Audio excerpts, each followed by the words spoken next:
outside, they will just come and join us. If you don't come out, I went to go and stole somebody's property, so I was got, and took me to prison. When they take me to prison, when I reached there, people are advising me that if you don't come outside, they will just come and join us. Don't go and steal phone again. Do you know how hopeless someone has to be before they beg the police to just kill them? Because they know they will not change from their bad ways. This is the confession of 27-year-old Adeni Yajayi, an ex-convict and armed robber who was arrested in Lagos for allegedly raping no fewer than 8 women during different robbery operations across the state, and he did most of this sexual harassment just to spite the husbands and bosses who refused to cooperate with him during the robbery operation. This is his confession. When I go inside their houses like that, if I talk to them, maybe I make them scared. They do not respond. So I'll just use that one to do wickedness or one of things. So I'm sleeping with them. With who? Their wife or daughter? Maybe it's only just, let me just say twice. I've done that twice. With who now? One is wife and one is house rent, house helper. If I talk to them, like maybe when I go inside their room, I'm not talking to them now. Give me what you have in your house. And now they don't want to answer me. So after I collect what I have from them, I didn't even want to know. Maybe the thing just come inside me that let me just sleep with one of them. So I spoke with some victims that they said you allegedly raped over 30 people. How true? No, it's not. That is not truth. I don't used to lie. When some of them came and they some of them came. Yeah, some of them came about. How many have you raped in total? You have to be truthful now. It's going to be about 3 people now. How many operations have you successfully executed? I can't count them, but I've been doing that since 2019 January. Okay, but what led you to it? That's why I'm requesting them to just waste me. Because I have a reason why, yes. What do you mean by saying waste you? I have a reason why I say they should waste me. Because the brain I go and learn is when they get me to prison. That was 2018 when I went there. That's why I learned brain that when you come outside, come and join us, come and use gun with us. So from there we can be working together. So when I come outside, I was looking for who to help me. And my family are not ready to help. So my solution now is that maybe they should just waste me. That's what I'm thinking. Because for them to send me back to prison, I know I'm going to be hard more than this. What I mean by wasting is that I mean they should kill me. That's what I mean. Is it that you don't believe that you have a future? I don't see anybody that can help me now. That is why I say maybe they should just, because I don't want to disrupt Nigeria more than this. Why did you get to the prison in the first place? I went to go and stole somebody's property, so I was got, and they took me to prison. When they take me to prison, when I reached there, people are advising me that if you don't come outside, they will just come and join us. Don't go and steal phone again. Come and join us with using arms and guns, some other things. So when I come outside, I started doing it alone the way I'm doing it. My father was born in Lagos, while I also was born in Lagos. So is it you don't have? I have parents. I live at Oyinbo. I stay in hotel. Anytime I look for money to go and steal money, I will pay for the hotel. I know that nobody is ready to help me the way I'm seeing myself. That's why I said instead of the police people to send me to prison again.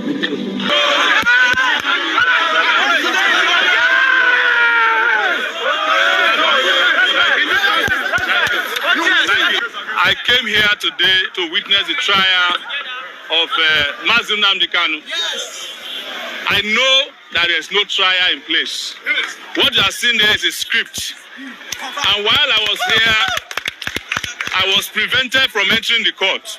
While I was waiting in front of the courtroom, they went and brought Buhari thugs to attack me. Yes. They wanted to scare us from this trial itself. But we have told them that you cannot force a woman to be in a bad marriage. And what is a bad marriage? A marriage that cannot even accept other people to witness a trial in an open court is a bad marriage. A country that cannot allow somebody to freely express himself, that he's tired of being a slave in his own so-called country, is a bad marriage. I have said it that it would have been my preference for Nigeria to be together. But that preference cannot subjugate the preference of others who are tired of a bad country. And the only option to keep Nigeria united is justice. And it is very obvious and clear that the Buhari regime does not believe in justice. Otherwise, you would not have gone to Kenya to go abduct Kanu and bring him to Nigeria. When he was granted bail, he went back home. You went to his house and tried to kill him. You killed people in his house. He ran away for you. And now you travel all the way to Kenya and brought him back. And we say, when you brought him back, let us see and hear what he did wrong in an open court. You said no. You cannot allow that to happen. Meanwhile, people who are bandits in this country are being rehabilitated. Terrorists are being recruited into the army. In fact, today, I was roughened up and beaten up in front of the DSS. They even pushed me back to them. So, we must not accept this at all. Whether it is happening in Nigeria, and even if it is happening even in the future Biafra, if you have it, don't accept anybody to rub mud on your dignity. It is the reason why I refuse to be intimidated. I was told today by them that I don't have a case in court. I told them, for as long as my brethren have a case in court, I have a case in court.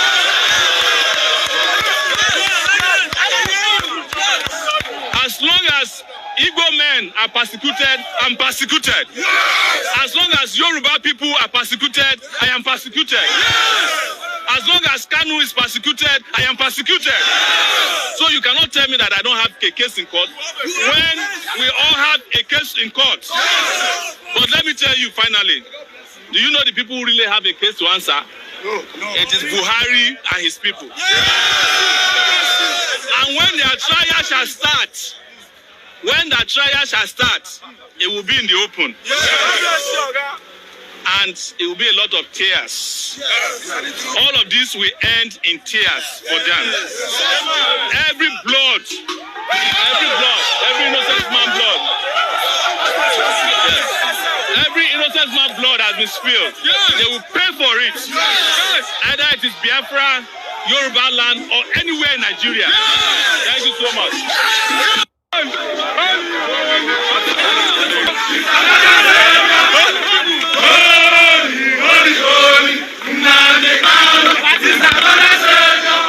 Sir, please, can you address us?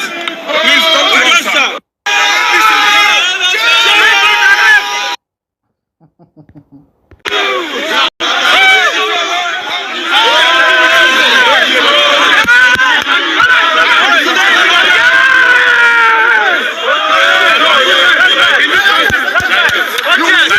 I came here today to witness the trial of Nnamdi Kanu.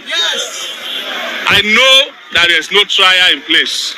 What you are seeing there is a script. And while I was here, I was prevented from entering the court. While I was waiting in front of the courtroom, they went and brought Buhari talks to attack me. Yes. They wanted to scare us from this trial itself. But we have told them that you cannot force a woman to be in a bad marriage. And what is a bad marriage? A marriage that cannot even accept other people to witness a trial in an open court is a bad marriage. A country that cannot allow somebody to freely express himself, that he's tired of being a slave in his own so-called country, is a bad marriage. I have said it, that it would have been my preference for Nigeria to be together. But that preference cannot subjugate the preference of others who are tired of a bad country.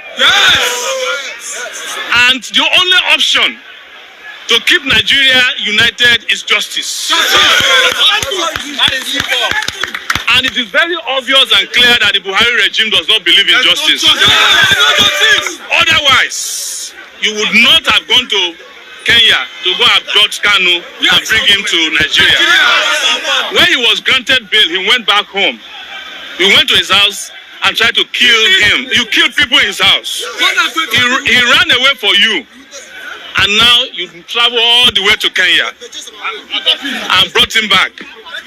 And we say, when you brought him back, let us see and hear what he did wrong in an open court. You said no. You cannot allow that to happen. Meanwhile, people who are bandits in this... All right, wonderful people, welcome back to this wonderful channel where we bring you back-to-back update and information as it hot. In case it's your first time of joining us on this wonderful channel, kindly go ahead and subscribe, like, comment, share, and also remember to on your notification button so that whenever our news drop, it will be the first we will correct them. Let's go down to the news proper as it hot. Tension in Enugu as suspected Fulani herdsmen attack Onoli community Kpai farmers. There is a big tension in Enugu State now as Fulani herders don't attack one community like that, where they call Onoli community, and they don't buy many farmers. We they argue say food prices don't go up, prices of things they go up. Now the local ways where would they follow they get food from all these our local farmers, where we say that they farm within us, they are no more farming again. You go to Benue State, you go to Enugu State, you go even to Anambra State, you go to Jos or Plateau. There has been a lot of unrest and insecurity, and I don't know what the government is doing about this. Panic has gripped residents of Onoli community in Agu, local government area of Enugu State, following a violent attack by suspected Fulani herdsmen, which left one farmer dead and several others injured. Eyewitnesses say the attackers invaded farmlands in the area early Friday, unleashing terror on local farmers. Many residents reportedly fled into the bush for safety, while others remain missing as of the press time. Community leaders have described the incident as grave threat to lives and livelihoods, urging the Enugu State government and security agencies to intervene urgently before the violence escalates. They also appeal to humanitarian organizations and concerned Nigerians to assist the victims. A relative of the deceased, Samson Okolie, confirmed the killing, identifying the victim as a 30-year-old farmer known as Obake. According to Okolie, the attack occurred around the Enugu-Port Harcourt Highway near the boundary between Enugu and Abia State. It is true Fulani herdsmen killed our brothers, Okolie said. He went to his farm near his sand mining site when they attacked him. They stabbed him in the chest and he died later at the University of Nigeria Teaching Hospital, Enugu. Okolie lamented that the area had become incessantly unsafe, forcing many villagers to abandon their farmlands due to repeated attacks. He added that residents of Ogbovia village in Uguleshi Agu Autonomous Community had already been displaced by similar incidents. He further recounted the ordeal of another young man, Azuefe, who was allegedly detained for 3 months after herders accused him of disturbing them while farming. During detention, he was reportedly tortured and accused of being a member of the Eastern Security Network, the armed wing of the Biafra Liberation Army. Following his release, only a few brave farmers, including the late Ogbake, dared to return to their farm. Friday's attack has now ignited fear across the community, with residents calling for stronger military presence and lasting solution to the recurring harder farmer crisis in the area.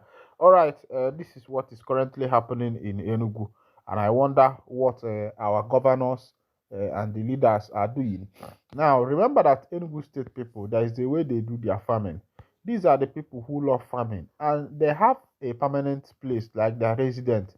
Then during farming season, what these people does is that they travel to their farm. They build small huts. The way they live, they can live there for 3 to 6 months